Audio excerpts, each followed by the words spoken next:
guys, it's Michelle, and if you are new here, you're watching episode 7 of the Woman Entrepreneur Success Show featuring me, Michelle Pippin. I'm the founder of Women Who Wow, the online premier platform for coaching and mentoring for the seriously driven woman entrepreneur. And today we are talking about having a lifestyle business, what a lifestyle business is, if it is real, right? And how you can create one for yourself, right? The truth is, I have been in the digital space for a super long time, right? I feel very young, and I remember turning 40. I was so excited to turn 40 because it made me feel like I was like legit or something, right? I was used to being so young in the industry, but the truth is I'm a little bit of a grizzled veteran. I've been around a long time.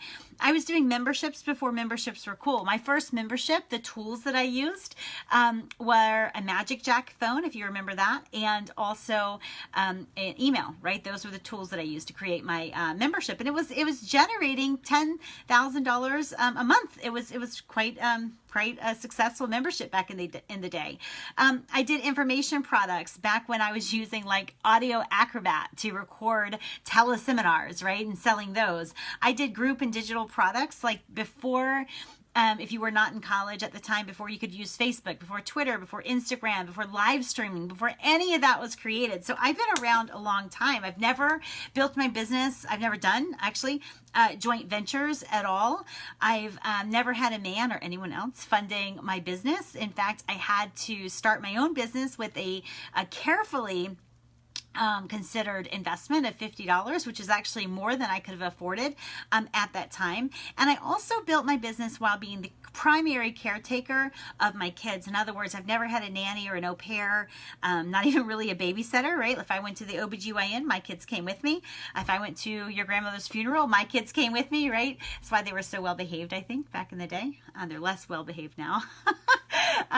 But this is how I have really built my business. And I've been at this a long time, seemingly like against all odds. I will never forget the first time that I heard about a lifestyle business or being a lifestyle brand. I will never forget. I know exactly where I was sitting. I was taking notes, and I had my own event, and it was like 2009, 2010, around that time.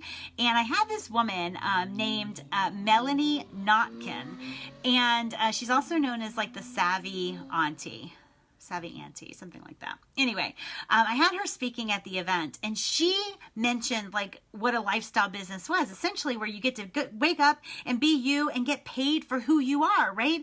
And so she was building this business, and actually I looked her up before this live stream, and she's still at it, right? She's really expanded her lifestyle business, all based on the fact that she was like in otherhood, right? So she had nieces and nephews, but she wasn't a mom and wasn't going to become a mom, and it was something that she built this whole brand around. And now it is so incredibly, it's big. Now she actually talks with other companies about how they can, market to women who are not mothers. So anyway, it's really a cool little brand. I'll never, ever forget when she started talking about a lifestyle brand, lifestyle business. And remember, this is really in the infancy of people becoming brands. Like, it's very, very much in the infancy of that. Even celebrities really weren't their own brands back then, not the way they are now.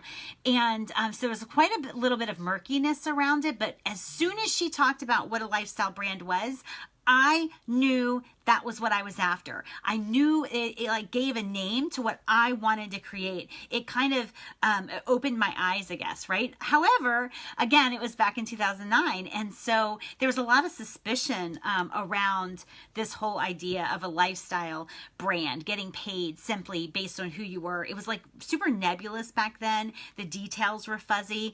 But whatever it was, I wanted it. Whatever she had, I wanted. And even the very nebulous definition of a lifestyle business, I wrote it down. I'll never forget the notebook I was holding. I wrote it down. I was like, this is what I want. I never really had a clear picture up until that point that this is what I wanted. I remember, being in school, and I would say, my teachers would ask me, one teacher asked me what I wanted to be when I grew up. And I said famous. And she said, oh, okay, so you're going to be like a singer. Well, no, I can't sing. Are you going to be an actress? No, I can't act really. And she's like, well, what are you going to be famous for? And I'm like, well, I guess just for being me, right? It was kind of in my soul somewhere, but I'd never put words to it. But when I heard Melanie say the words lifestyle brand, lifestyle business, when she was talking about that, I wrote it down.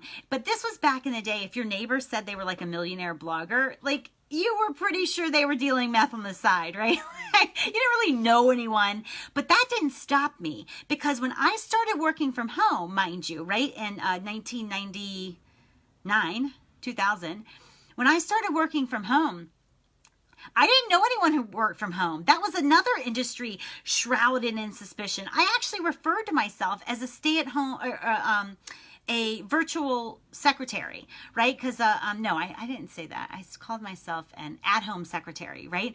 And because the term virtual assistant had not been created yet, and so I was not like intimidated by the fact that this was a very infantile industry.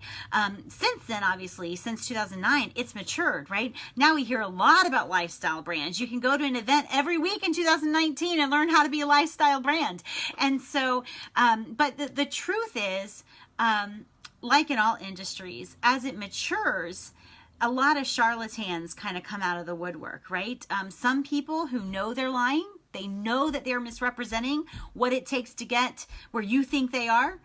Some people knowingly lie and take your money. There's also charlatans out there who don't know enough yet to know that they're lying, because they are parroting what they just paid to learn, and they're regurgitating it and they're selling it to you. And so they don't know that they're lying, but they're still taking your money, and it's not getting people somewhere.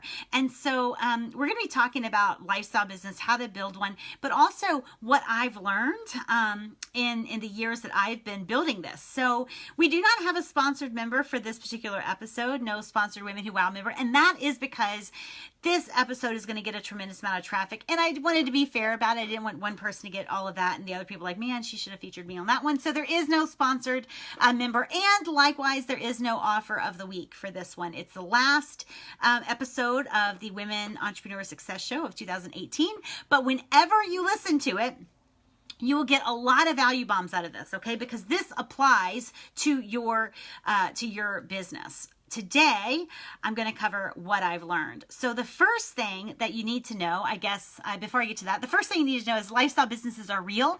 People are making real money doing this. I remember my granddad saying, you going to jail, you going to jail, he'd say. He said, I see the money coming in, but I don't see you go nowhere, you know, and he's a farmer. He has a 4th grade education, and he was a sharecropper.